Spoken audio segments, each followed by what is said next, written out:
if we lived our lives to the fullest, we most likely, well, for sure, because half of them are to do with the temple, but even if the ones that of the mitzvot that we can in our lives take on, we're not going to be able to get them all right. We're just not going to be able to get them all right. We have these lofty principles, we have these lofty goals, we have these opportunities to learn, and we're not going to be able to learn them all.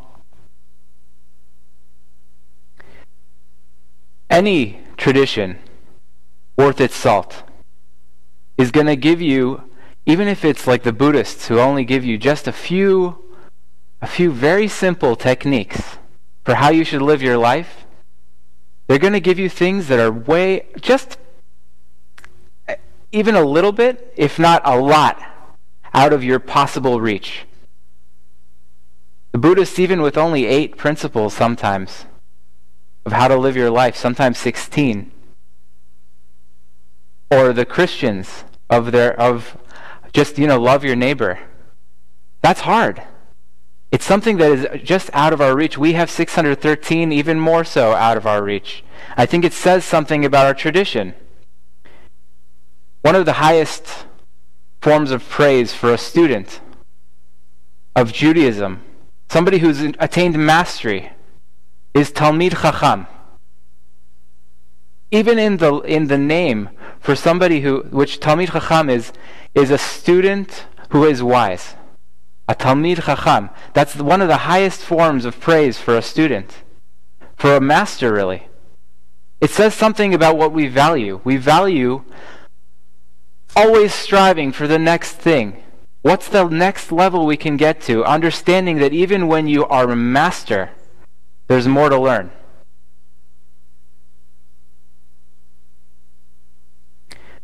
One of the teachings I gathered in my last year or two of just learning laws, of Jewish laws, is one of them that is a principle that rises above all. It says, even if you get to do everything right, even if you're doing everything correctly, that's not enough.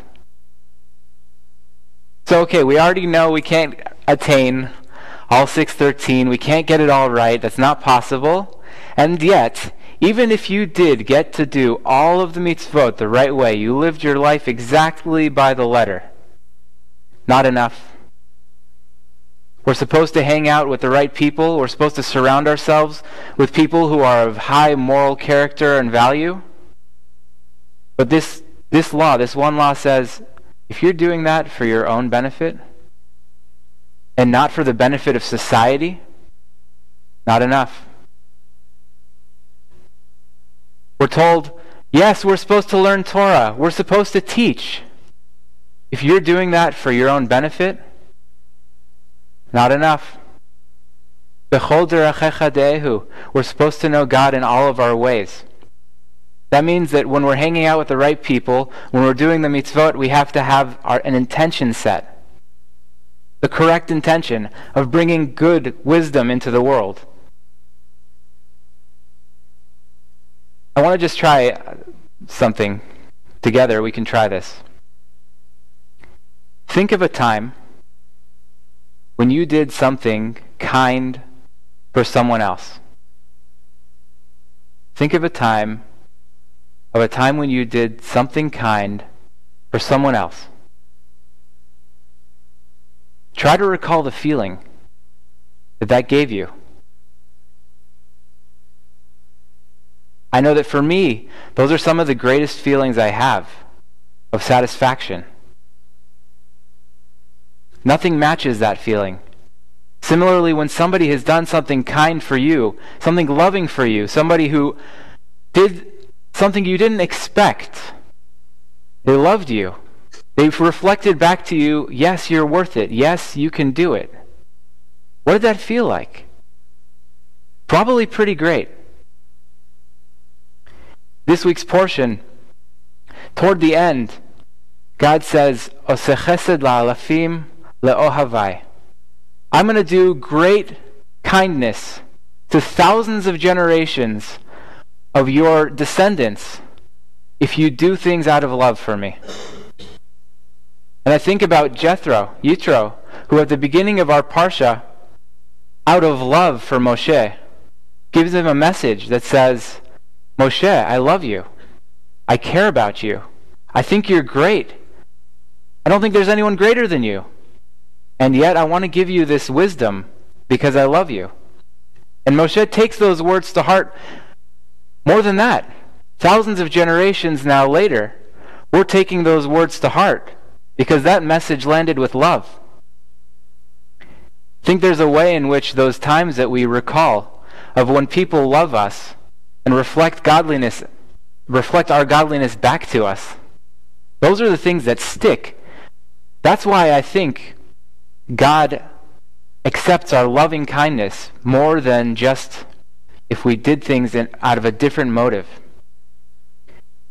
The Gemara also goes into that concept. They say it'll go 1,000 generations if you did it you just did it, which is good. But if you did it out of love, boy, that's going to stick for thousands, multiples of thousands of generations. When I think back now, as I approach the culmination of my studies and in the next few months also the culmination of my time here with CBI, I think about the moment when I applied for the position here with Rabbi Spitz. I was in Israel studying and we Skyped, or I think it was Skype, over to speak about what this position was like, and in any interview, Rabbi Spitz mentioned we were just in interviews all last week. In any interview, it goes both ways. Rabbi Spitz was trying to determine the content of my character, and I was trying to determine his. And I remember one of the things that stood complete, a huge amount of study, the entire Talmud, which took him 7.5 years to complete, really a work of dedication. And I asked him, Rabbi, why did you do it? Because for me, intention matters. And Rabbi Spitz, as you know him, a man of very high moral character, he said to me, Ariel, probably 2/3 of the stuff I learn, I can't actually teach. Maybe more. But I love it. I love that. Sealed the deal for me. That was it. And I've found that this community is really reflective of that. I think when you do things out of love, it sticks. You can feel it. You can feel the love in the room speaking. I can feel it right now. And I hope that you can feel the love that I'm sending to you too.